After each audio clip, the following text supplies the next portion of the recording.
Hey guys, welcome to this episode of Something Very Bad is Going to Happen.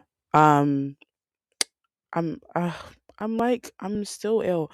And this is the thing. I did my episode which is coming out um on Friday. Yes, Friday's episode. I already did Friday's episode, but then obviously Monday's episode. I'm recording this today, which is something very bad's gonna happen. Okay. But it's crazy because I haven't got better yet. And you know what I mean? I'm still making things, still making episodes, still doing it. Really, probably I should be winding down. Do you know what I mean? Winding down, taking rest, not doing those things. Just keep going. Like horses don't stop; they keep going. So I was like, whoa! Like I probably should be taking time, and I should be um I guess trying to get better. But I have been doing that in my defense. Actually, I've been trying to like, I think today I haven't had honey. I had like honey in my tea. I soaked the tea bag in honey and I was like, like, this is gonna have to help me. I do feel slightly better. I can't lie. I do feel slightly better, which is good because even when I recorded the beef episode, after recording it, I felt so like my throat was so tight. I was like, bro, like, how did I sit through speaking about that for such a long time? I can't remember how long the episode was. It might have been like 50 or like an hour. No, like it was bang on an hour actually. And I was like, how was I able to sit down here and like talk about that for that amount of time? I was like, that's crazy because you probably couldn't even tell. Like when the episode comes out, you won't even know that like my throat was like hurting and like I was coughing a bit, but it was like not too much. I don't even want to. That's what I mean. Like, I don't want to cough at you guys though, because that's weird.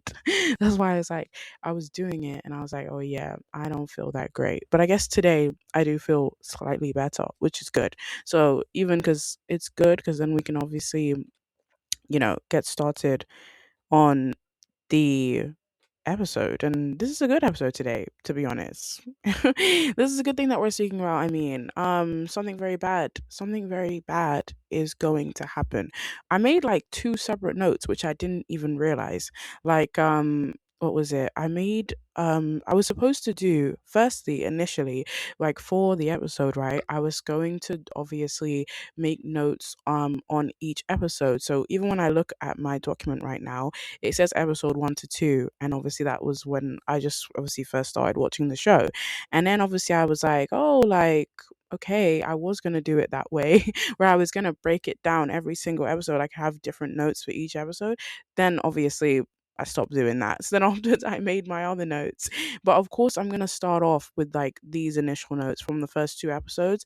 Then afterwards, then we're just gonna go go off from my other notes, which are obviously just about everything, like the whole entire show, and not like by episode. So I only obviously did episode 1 to 2 initially. Oh, and also, if you haven't watched something very bad's gonna happen, then yeah, like, what are you doing here? Get out! I mean, I'm joking. Please leave very nicely, or leave promptly. And then, as I said, like I always say it every time, like leave, come back afterwards after you've watched the show, because again, you can share your thoughts and opinions in the comments, and what you thought about the show and everything like that. Okay, my first note was that the show feels very A24, where everything feels eerie and everything has meaning, but you have no idea what anything means. That is such a crazy note. This is why actually I said to you guys I like doing notes in episodes now, because they are very interesting to me. Because I'm like, oh, like this is what I said. It'd be so funny. Imagine if I wrote notes and then afterwards when I come to record to you guys would be like, does she even know what she's saying? But I'm like, no, I do, because I'm like, yeah, I was surprised that the show obviously is not made by A24, but again, it just has that feel. And I think when I was even writing my written review, I said that it also felt very much it reminded me of Ready or Not. So just like the idea of, I suppose, you meet your like husband to be's family, do you know what I mean? And it's kind of like you're just thrown into the whirlwind. I kind of thought that's what was going to happen to Rachel. Like I thought she was going to go there and like she was just going to be like thrown into the deep end. I mean, but like again, no, she was thrown into the deep end kind of, but I meant in the way that I thought that like it was going to be a way different like thing that happened, even though, of course, what what happened did happen, but I'm saying, like, I still kind of thought it was gonna go a different way than it did go.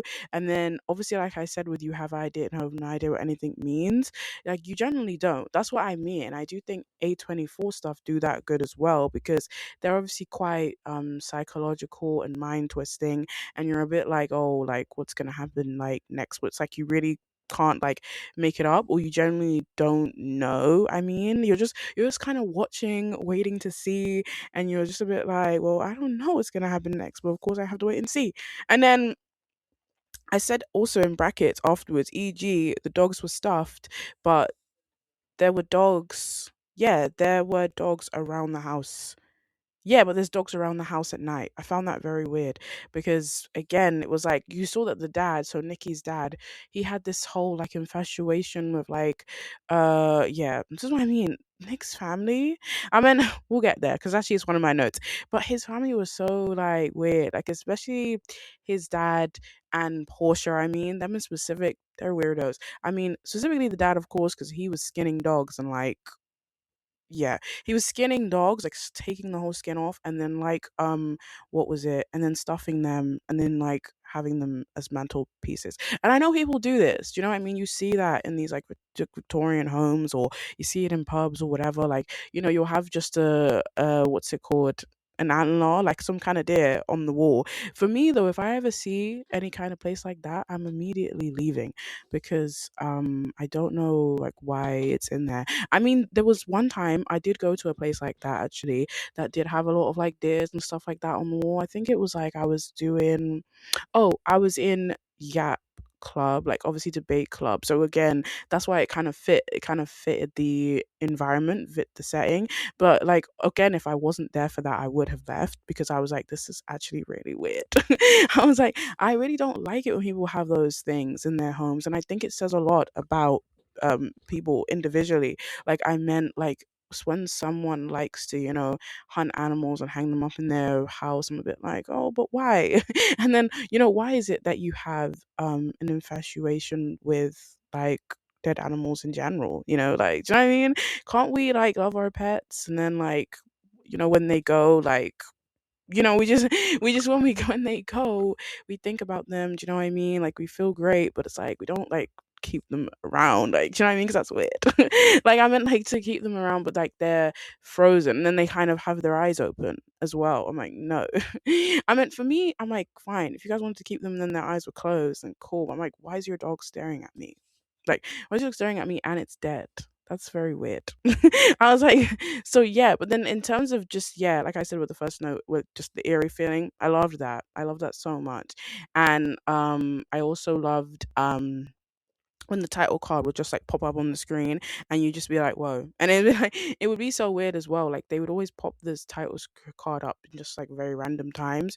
So it would really just be a really like random time where they just put it on there and it would just like start randomly. I really like I was just like, oh, okay. And then the next note is that the wedding dress being hanged up on the tree, it was a bit like, yeah, that was very weird. And I think did we come to find out in the show that like the wedding dress was hanged up there? Was it because of the family? It might have been Jude actually. Like Jude was so weird from the very beginning because obviously he's Jules and Nellie's child, and then obviously I guess when he met Rachel, he was a bit like, "Oh yeah, sorry man, something something." He kept going on to her about the sorry man, and then obviously I feel like because obviously it was Jules. Jules is the one who told Jude about the sorry man, and then also I think on top of that, by the way, I think that it's very weird how Jude, I guess Jules parented Jude. I mean, he filled um Jude's head like with nonsense, I mean, but not like in the say of nonsense, but I mean like for him to have nightmares and all these things. But then I'm like, the only reason why Jules did that was because, he had his whole traumatic experience when he was younger. But I was like, it's not fair to do that to your own child. Like I know that you have yeah, you had whatever you had in it and it happened, but I'm like, why are we then kind of giving your child the same experience to, like, have this all this trauma in them and be like scared of everything, be paranoid all of the time, like literally, because obviously Jude was like paranoid all the time, and then of course as soon as Rachel got there, he was literally just being like, do you know what I mean, like, oh, like, you have to be careful because the sorry man exists. But I'm like, why are we telling our children, why are we telling them ghost stories, why are we telling them horror stories? We should be telling them something else, something else that is not as scary. Do you know what I mean? Something that's going to help them get to sleep. They can think about something great instead of like something bad. Like literally, I was just for me, I was just like, I don't understand that parenting method. I think that's very weird. I thought I wouldn't like do that. I mean, um, everyone in everyone in the oh, everyone in the family is weird, but Julian is weird in a different way. I feel his hatred for Nikki a bit, and a bit of an attention seeker. Yes. So obviously, like I said to you guys, this was obviously, yes. So this is still me saying with being episode 1 and 2. This is where I was at. So obviously, I guess initially in the very beginning, I didn't like Jules as a character because I wasn't really getting a gist for him in the very beginning. Do you know what I mean? That usually happens when you start a show, anyways.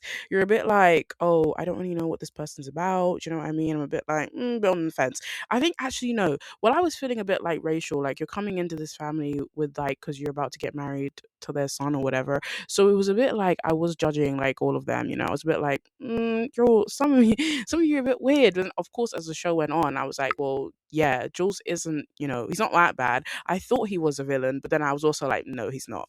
No, like I thought he was like the worst one in like the family. Then I was also like, no, actually, he's not. And then also, obviously, when we came to find out about him and like, I guess what was it, like that weird connection that he had with Rachel. I mean, just in the way that like he kind of, I guess, yeah, the connection was weird. He was witnessed to like her birth somewhat, which was very weird. But like, yeah, no, he was there when he was younger underneath the bed, or because he ran away from home, so he saw her like come to life. So that's what I mean. So we were like, oh yeah, this is why. And then obviously he immediately became like, what was it?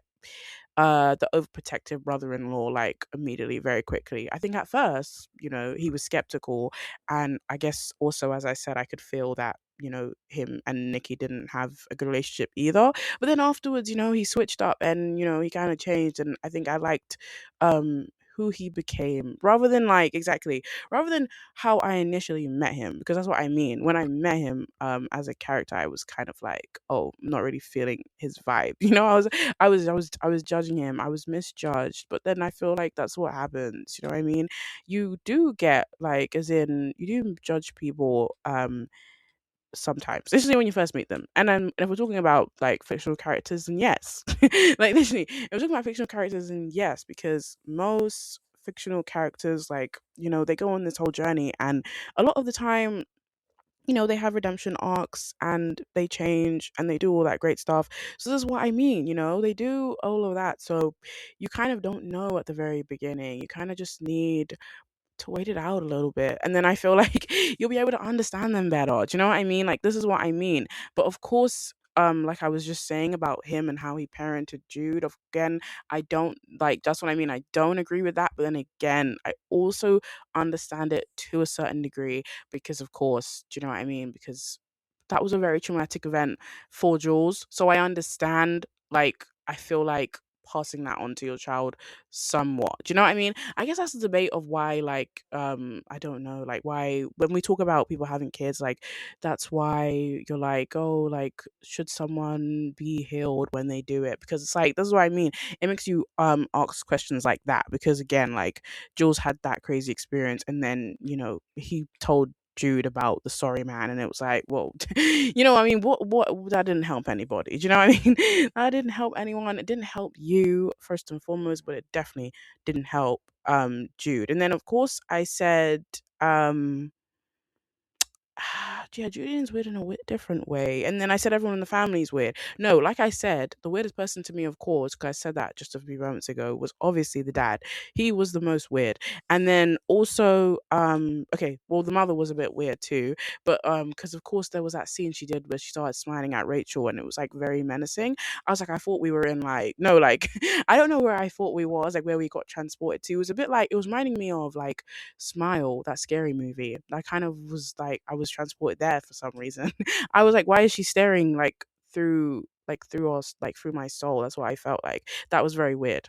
So yeah, that's why I would say like she was weird. And then obviously like Portia was obviously weird too, but I feel like Portia was only weird in the way that like she's a bit of a micromanager. You could just feel that. Do you know what I mean? She took on that wedding like it was hers. That's what I mean. I think she also probably wanted the wedding to be hers at the same time too, because she was going on about that guy from Vegas, and obviously, and then wanting her mother's dream to come true. And we're like, oh well, really? What you are saying is you're sorry that you're not being able to fulfill your mother's dream yourself. That's what I mean.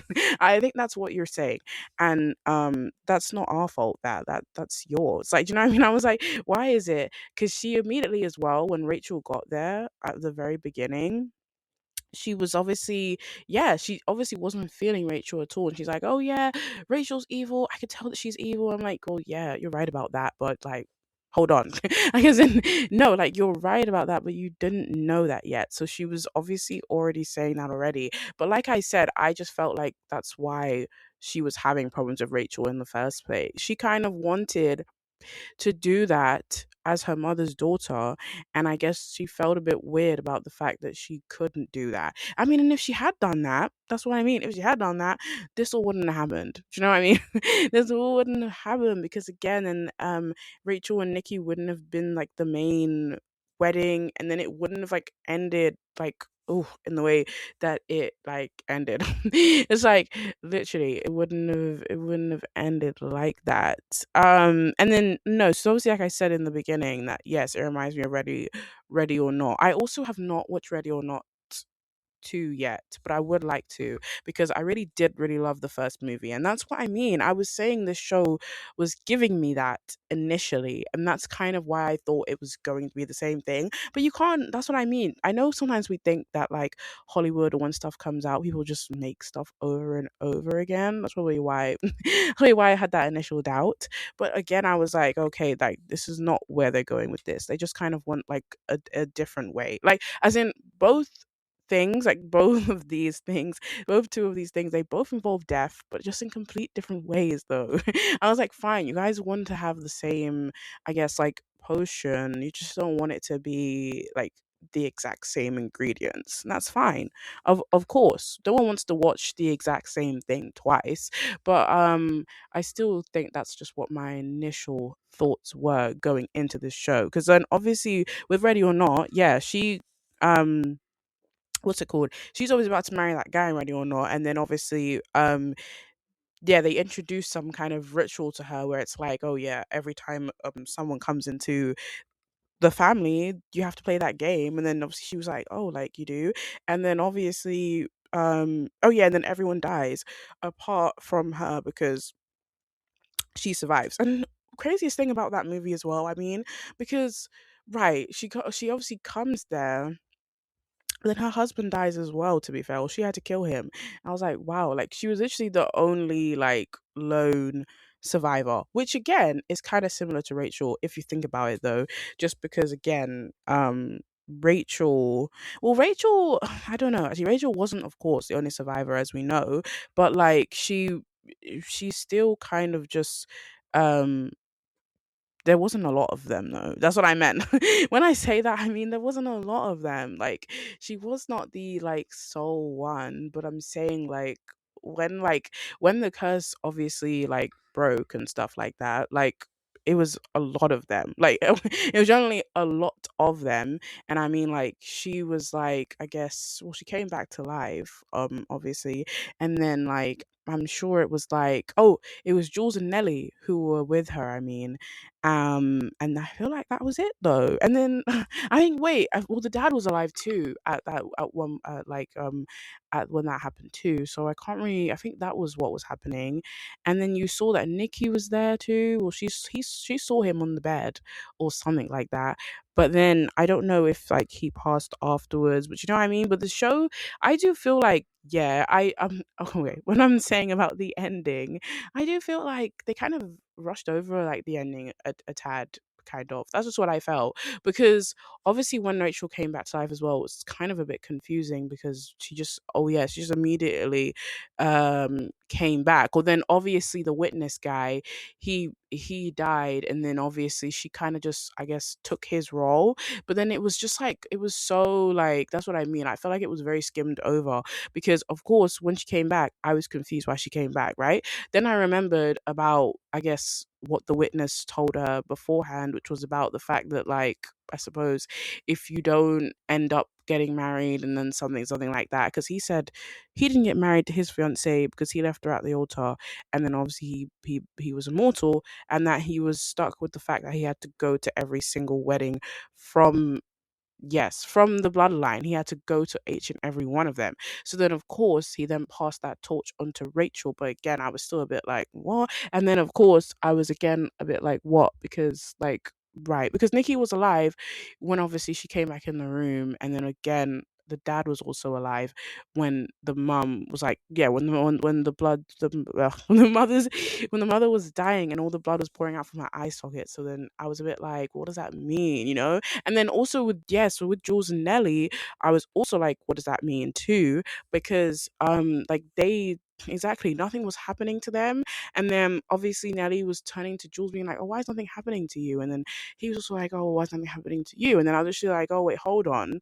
Is it because you guys are actually soulmates and everyone else is not? I found that very interesting. And I think also specifically I found it interesting because I suppose they were on their way to like heading for divorce. So I was like, oh, like, does that mean does that mean you guys shouldn't be divorcing, because in fact you're actually soulmates? So like that means, do you know what I mean? Like I'm like, oh, if you guys withstood, like, exactly, withstood the curse, then that means actually you guys are okay. That's what I mean. You guys are okay.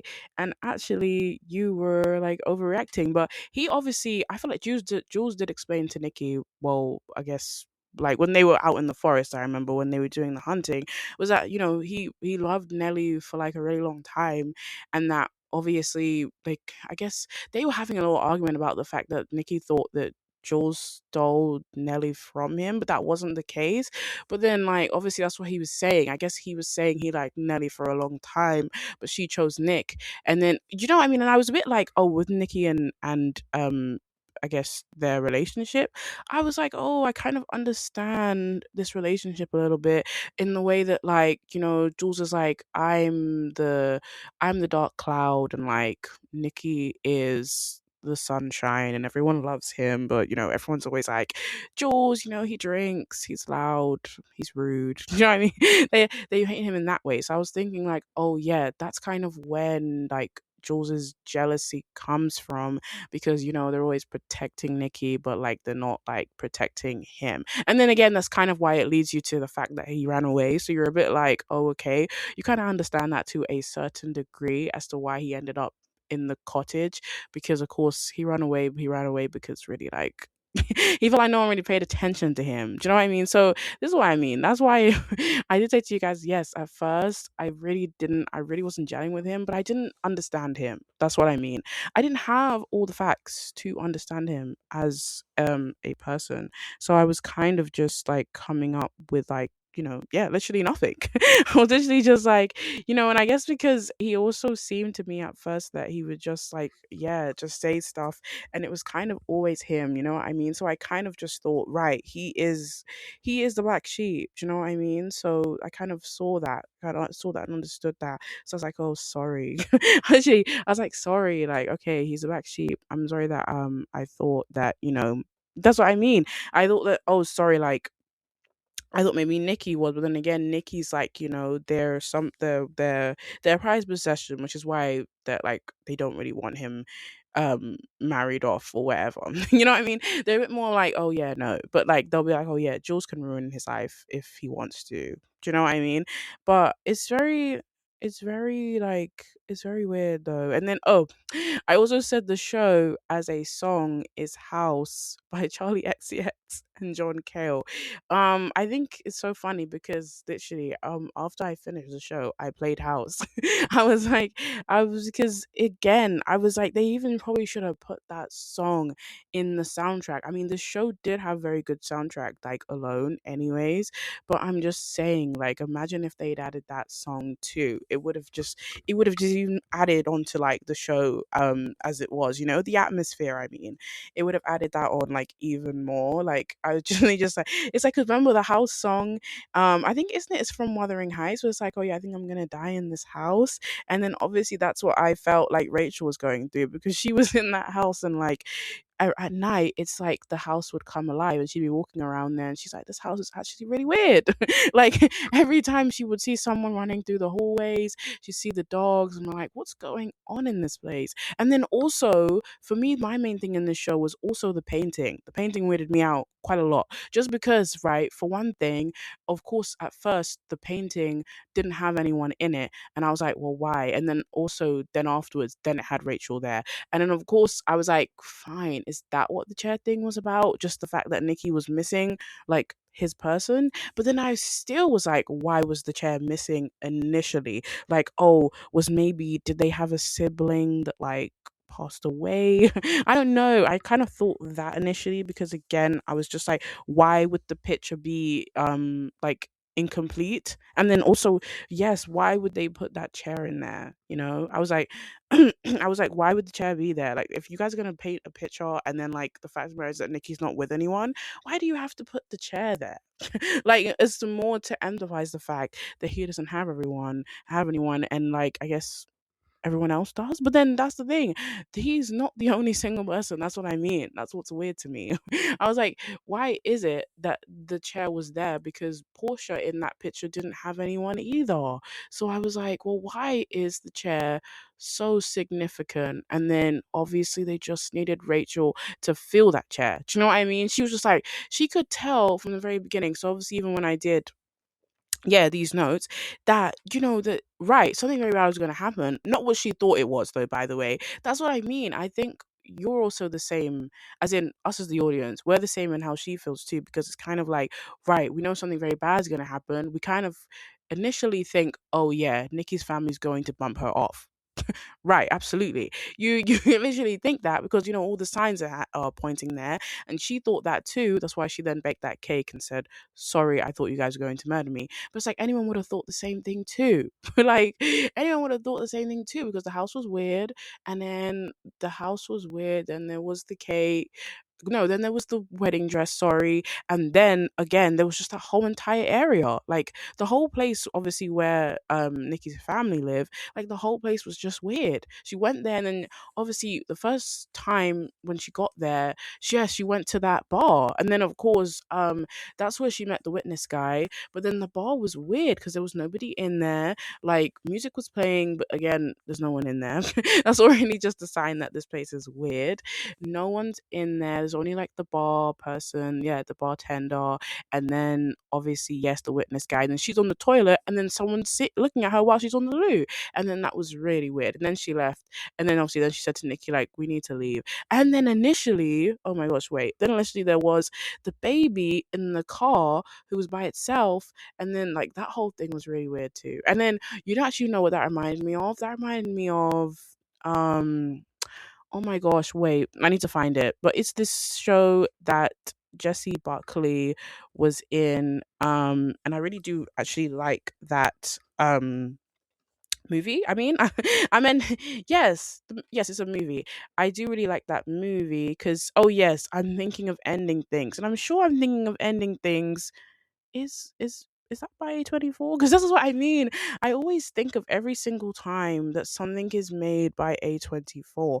And again, this is what I mean. It's not a bad thing to think that because I think A24 is like I think personally it's peak horror. That's what I mean. I feel like when you think of any type of twisting, kind of, I guess, horror thriller, and you can't really explain like what it generally is about, because I mean, most horrors, right? You're literally like, oh yeah, they'll be about ghosts or like possession or like, I don't know, or some kind of ritual. But like A24 stuff always are like always outside of the box, and you literally never know where they're going. Like, this is what I mean, you never know. Like, when you think of something like Midsummer, you don't, you just, yeah, you had no idea. Do you know what I mean? How was it gonna turn out that like she came to this village and they wanted her to be like, I don't know, they're like, I don't know, she was dressed in all those flowers and they want her to be their queen of somewhat. Like, I'm just like, I said, like, what is this? It's actually weird. I kind of want to see, I'm trying to looking at, is it A24, but I don't think it is. Yeah, see, it says I'm thinking of ending things might be a Netflix original movie, but it screams A24 all the way. So that's what I mean. But this is, so I'm saying, I'm thinking of ending things feels like similar to like this show. So that's what I mean. So even though like this is a show, and then that's a movie, so it's like, bigger bigger scale. Do you know what I mean? Even though you can still be just as scared even in yeah, in a show versus a movie. But I'm telling you, like, I feel like, because with both of them, they both have that eeriness that I was talking about in the beginning, in how literally, you look around and like you're literally expecting someone to be there every single time. Like, Rachel was doing that too. And then of course, why I say, like, in terms of when I saw the baby being frozen in the car, and that makes me think of, I'm thinking of ending things, is because, right, that that movie as well had a lot of like huge like shots, but I meant in the way that, like, yes, you see Jesse Buckley's character, and then also there'd just be a really wide out shot, something that kind of makes you like think of Hereditary as well, but just in the way that, like, yeah, like, even while we're on the topic of Hereditary as well, like, you just think, oh, you don't really see it coming, that of course the sister, I think, in the movie, like, obviously she ends up like losing her head. You really don't expect that that's going to happen, or that's going to be the next thing. And all I mean is that that's generally what this show is. I think it's good when, like, I guess there's a lead up to something, rather than knowing what it is like right away. Do you know what I mean? I think that's very boring. It's a bit like Pass the Puzzle. Do you know what I mean? Everyone likes the game Pass the Puzzle because you're passing it around and you don't know what it is. It makes it that much more exciting. I'm literally like, right? You're literally like, oh, what is it? And then again, you're just revealing off more paper, more paper, more paper. And that's what I'm saying. I'm saying, like, I feel like this show is also that. Do you know what I mean? This show is also that. It works just the same way. Like, literally, you guys would be like, you guys obviously, when we're watching, and you're watching it, you'll be like, oh, when's the bad thing going to happen? And we said, well, not yet, but like, it's coming. Like, literally, it's like taking off a ribbon of something, and it's like, yeah, like, it just eventually you'll find out what it is, but like, not yet. And then oh yeah, my last note in terms of them, when I was talking about episode 1 and 2, I said Rachel and Julian's wife are both both outsiders. They should stick together. And yeah, so, and I feel like, right, if you right, if we talk about Rachel and Nelly's relationship, yes, they do stick together, and that's what I mean. I said that, no, I read their tea, actually. That's what I'm saying. Because obviously that was me before, even, I guess, before the show carried on, but I knew that there was something, brewing, and I also knew that exactly they would have this unlikely friendship, because of, again, as I said, they are two outsiders in this family. You know what I mean? So they can really, what's the word? They can really, like, I guess, share bread over that. Do you know what I mean? They can sit down together and kind of talk about that, and talk about the fact that they're in this weird family, and, like, they're not here by, do you know what I mean, by blood. Like, they're all formed together by blood, and they know that they're all weirdos, but like, they're fine with it. Like they're fine with it because they're connected by blood. But Nelly and Rachel, they're a bit like, well, yeah, this family's weird. Like, but I mean, you have to get used to it. But at least as I mean that Rachel's not like completely alone in that though. But one thing I will say about them, I really didn't know that like, they'd end up like, I guess, kissing. Like that was weird. And then I mean, Nikki wasn't even mad at her either. I was like, and this is what I mean. I feel like, because in terms of their whole soulmate thing, him not being mad was also a bit like, yeah. I feel like, do you know what I mean? You expect somebody to be mad. Like, I mean, that's what I mean. You tell them, oh, yeah, like, I guess the night before I was going to get married to you, I ended up kissing, like, your ex girlfriend, because that makes it even worse, actually. You know what I mean? To make matters worse, she's not also like your brother's wife, but like she's also your ex. So that adds on to it and just makes it 10 times worse. But he was like, okay, like, it's fine. So I was like, what? Like, and that just goes to say, that just goes to say what Nikki is like as a person. And that's generally why you do think as the show goes on, it's like I don't think from the very beginning you can tell that they're not soulmates, but I just mean as the show goes on you're kind of a bit like, well, yeah, like you're a bit like, well, this is what I mean. If you guys were actually soulmates, there'd be things that like, do you know what I mean? There'd be things that would annoy you, or in the way that you wouldn't more so be like, yes, whatever, I love you, let's still get married. Like, do you know what I mean? You really wouldn't do those things because it's like you're just getting married to get married. Like you're just doing that, but not because you actually want to. And that's what I mean. Like he was still fine to marry her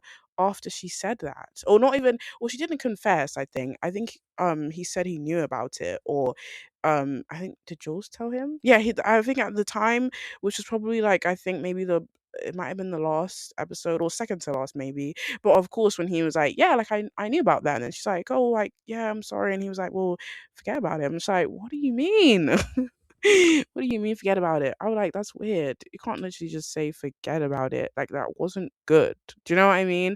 It wasn't good. And I guess I understand it to some degree though, because as I said about their closeness, um, that's what I mean. I understand it, kind of.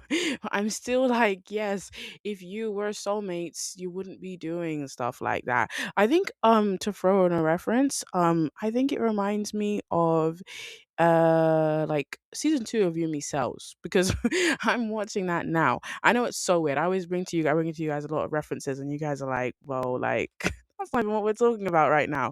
But it still coincides, because what I'm saying is that like Yumi's like, well, this guy in season 2, like he can't be my soulmate if he can be swayed by somebody else.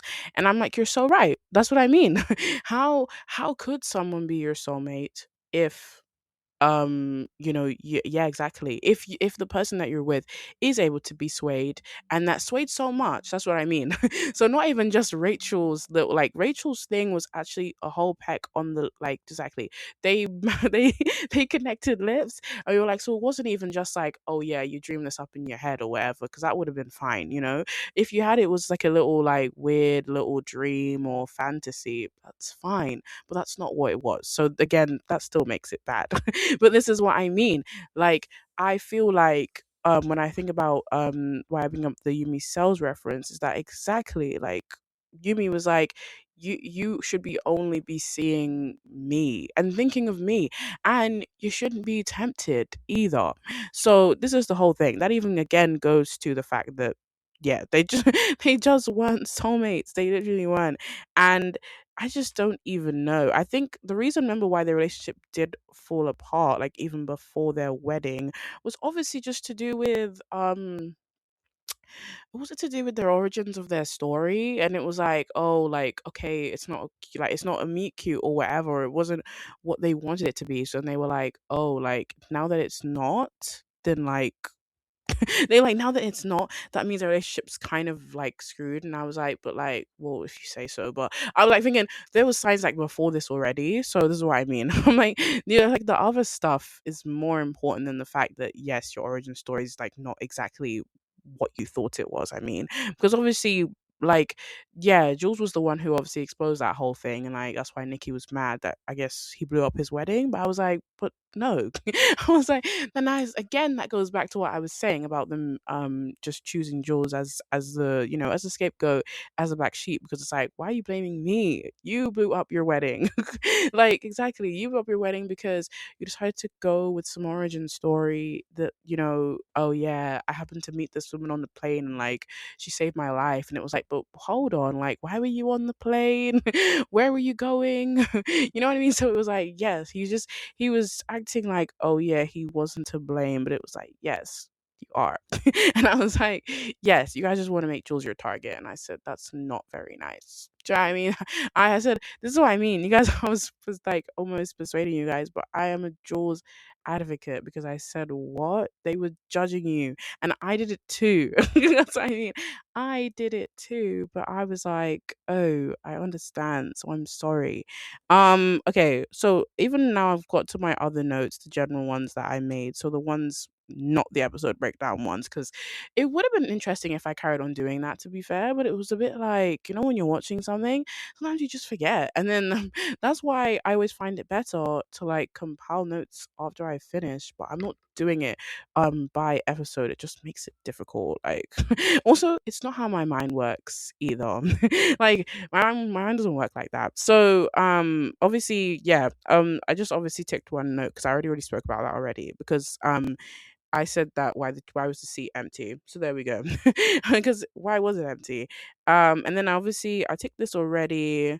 Because I said it felt like an A24 movie, and that and it's just a lead up to what the bad thing is. And as I said to you guys, because I made that I made that parcel analogy, I said, yes, that's what you want. You know what I mean? I don't want to already like buy into something and then, do you know what I mean, I've already got like the whole thing. I don't want that. So, and then, oh, okay, this is a good one because I didn't mention this so far. Actually, I said Nikki isn't her soulmate because he didn't heed her warning or listen to her about the curse. That's what I mean. That's a good that one. That one really surprised me because obviously she was like, oh, he was like, oh yeah, Rachel, I don't believe you. I'm like, you don't? That's crazy. Because Rachel's like, I already told you about this. I explained it to you. You were listening, but then, oh, but then you didn't actually believe what I was saying. I was like, and this is what I mean. And I don't know why he wouldn't believe her because she's actually talking about her actual life. Like, not even a little tiny thing. Like, oh my gosh, like, do you know what I mean? Like, this is gonna knock down a tree or something. We said no. If we aren't soulmates, I'm going to die.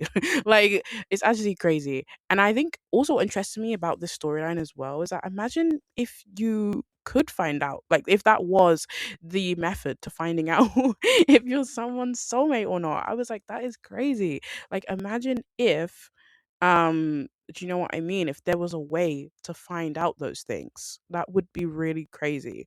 Because think about the fact that, do you know what I mean? People get married every day and they don't always know. Do you know what I mean? They don't know if a person is actually their soulmate. And think about the fact that well it would end in death, but like think about the fact that how many it would like completely what's it called, like reshape divorce rates. You know what I mean? It would reshape that because again, nobody would be getting married without knowing if they are actually soulmates or not. Do you know what I mean? I literally thought of it that way. Do you know what I mean? I always do this sometimes anyways. Like whenever I watch anything, I'm always thinking, well, imagine if this was a real life thing. Imagine if there actually was a way to determine these things.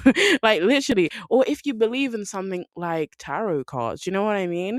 And like you get a reading, I guess, the day before your wedding, and then I don't know. And then maybe the card's like, well, actually, I know you're about to get married tomorrow, but like you shouldn't marry him. Like, even though I feel like cards don't always do that sometimes. I feel like with tarot cards, they don't always tell you things like directly.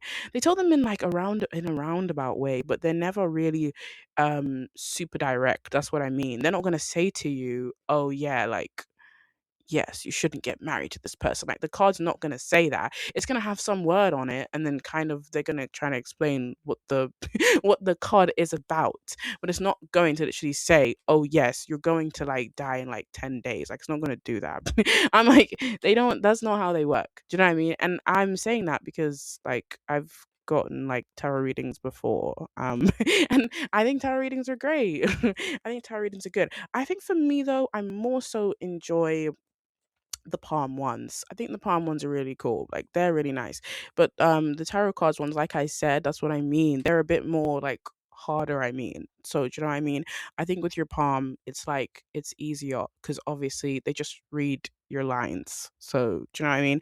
It's more of a more foolproof way than like the actual card. So that's what I mean. Back to where he was. I said that yeah, he didn't heed her when it was said about the curse. So that's what I mean. I'm like, if you really loved her, that's what I'm saying.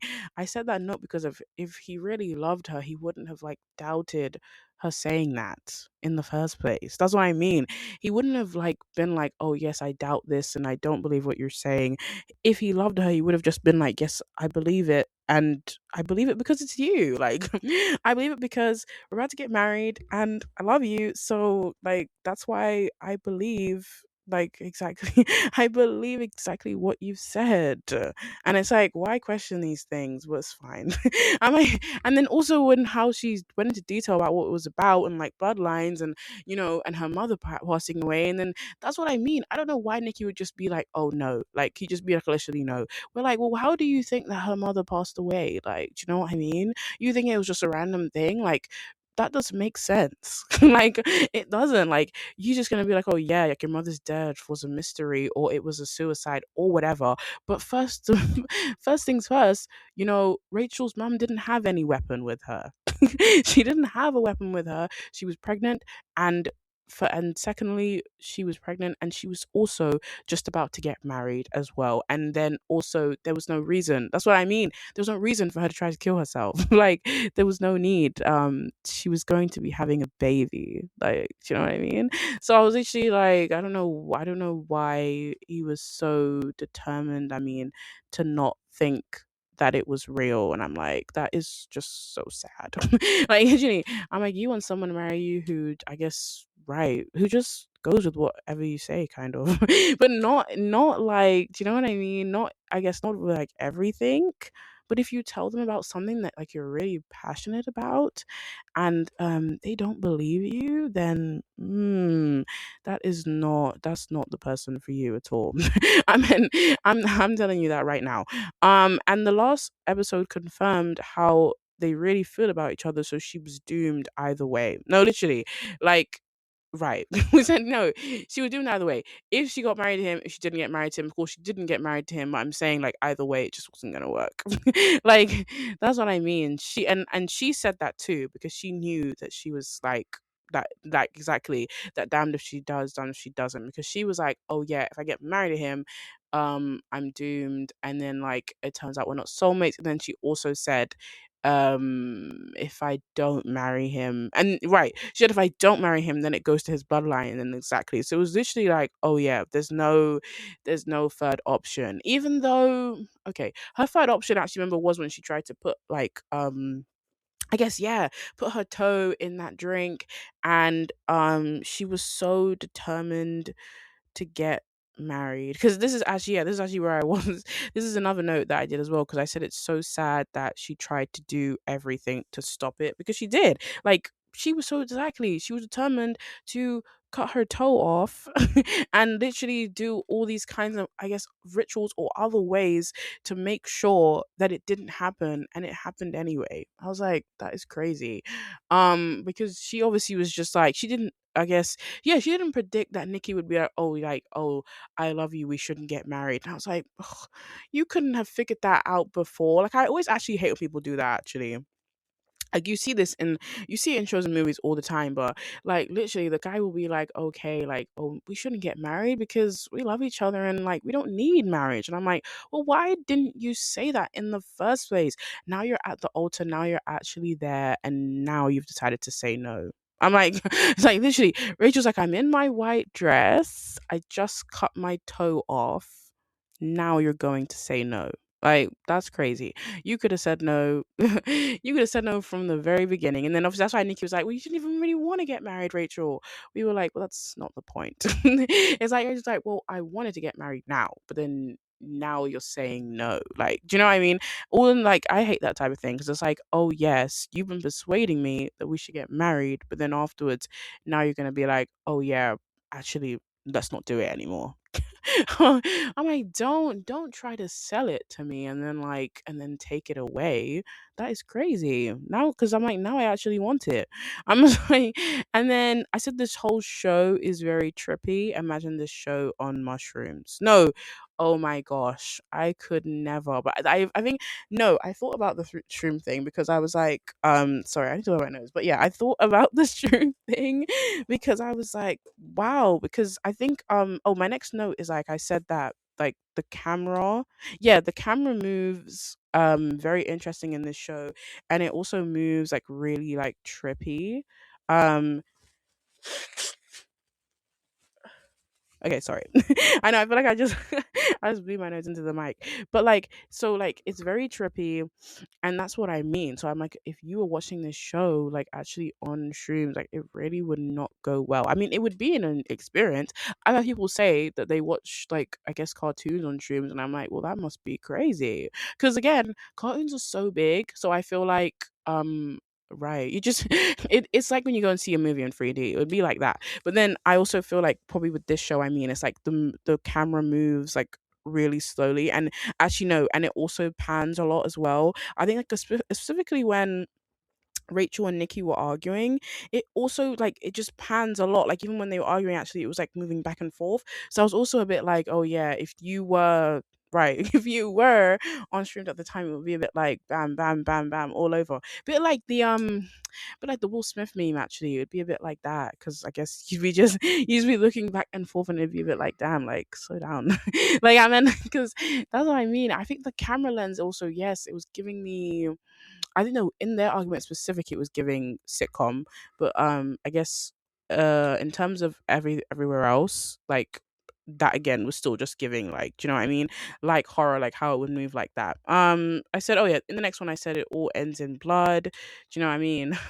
All just rivers of blood, and it's all just wet all over the floor. It's just wet all over, like nobody move. Honestly, we said we need a few what's it called? Like those slip those slip signs, we need those because that's what I mean. I was like, everyone was like falling over and the blood was pouring from their eye sockets, and it was actually crazy. And then, yeah, because I said you have to admit that Rachel didn't foresee that Nikki wouldn't go through the marriage. So yeah, I already said that because yeah, she didn't know. Like, she thought to herself, yeah, this guy, he was like, "Oh yeah, he wants to get married to her." Like, they have their origin story. She kind of just thought it was perfect. You know what I mean? She thought it was all lined up. It was perfect. It was all there. It was all set out. And then obviously he was just like, no. And that's what I mean. I didn't know it was going to go there either. And I think that's what I said about this show. I said it was obviously just to do with the unpredictability, because obviously I didn't know where the show was going, and I didn't know I as I said, I didn't even know that Nikki would like retreat. I mean, I didn't know that he'd be like, "Oh no, I don't want to get married anymore." Because I was like, "What? Really? No?" Because you expected Rachel to do that more so than him, even though of course her life was on the line. But I meant she was saying she didn't want to get married. You know what I mean? Because again, because of this whole thing, like she was scared. You know what I mean? And then that's what I mean. So you really kind of thought it was going to be her more so than him, but then it's just like it being him, like of course that's what I mean. I think it's good that it was him because it's such like a plot twist. So obviously again, like you do need that. You know what I mean? You need a good dramatic plot twist where like you just didn't expect it. And then because again the show kept doing the like 5 days till I do, like 4 days, the countdown. You were a bit like, now that it was on the screen, you kind of thought everything was just going to go to plan, but then of course it didn't. So I think it's always just good to have what do you call it, an unpredictable element, unpredictable element. Yeah, so imagine if you try to get married and the person was your soulmate, you'd know, because if you get married you die. Yes, I said that because imagine how insane that would be. As in the real world, imagine how insane that would be. You know what, okay, no, I was gonna say something.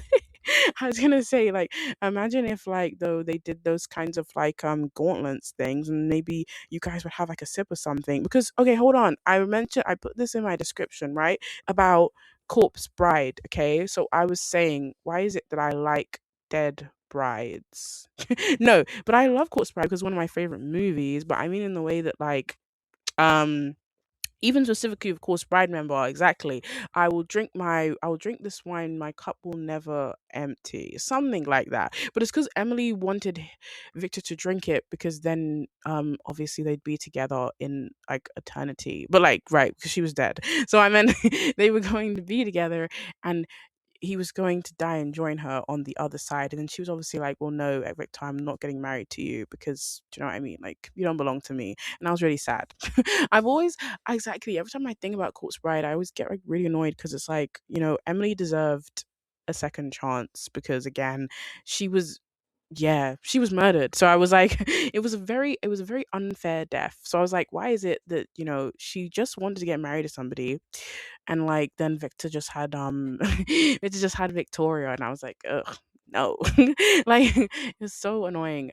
I just wish that that wasn't the way that it had been. But then, so obviously when I talk about the gauntlet thing, I just meant, imagine if that's what, like, right, that what would we well, what could happen in real life, I mean, where you drink something that had like poison in it, and then, oh, they'd be like, oh yeah, is this person your soulmate, yes or no? Then you'd sip it, and then again, if nothing happens to you, then like that means yes.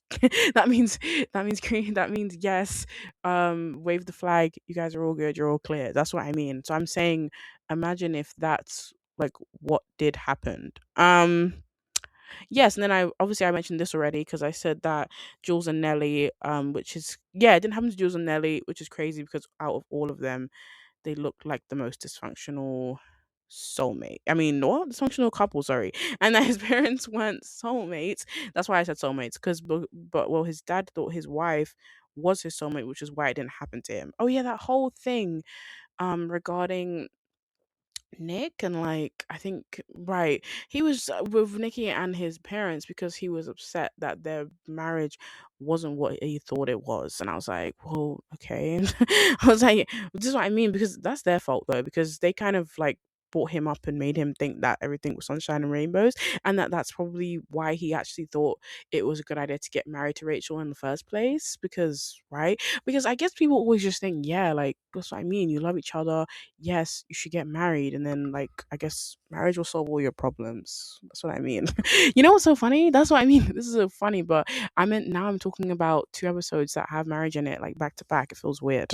So I'm talking about this show and then Beef, and then I'm just like, oh, this is weird. Like, why is it we're just on like a marriage agenda right now? Like, do you know what I mean? And also, and also, just to put a thing in, I am very, what do you call it? Yes, anti-marriage, because because I don't believe in it. And I feel like, anyways, you guys should be able to tell that anyway, actually, from like even both episodes. Not even one out of the two, just literally both of them. Because again, I'm just like, why is it that people rush into these things? That's the same thing that Rachel and Nikki did. So that's what I mean. So then it's their own fault at the end of the day. It's literally karma, because I said you didn't actually need to rush into this at all. And then, do you know what I mean? And then of course you did, and then it didn't even work out for you. Do you know what I mean? It ended in like, yeah, it just ended, it's just like I said, it ended in blood, and it was all bad, and like, you know what I mean? And now you guys aren't happy.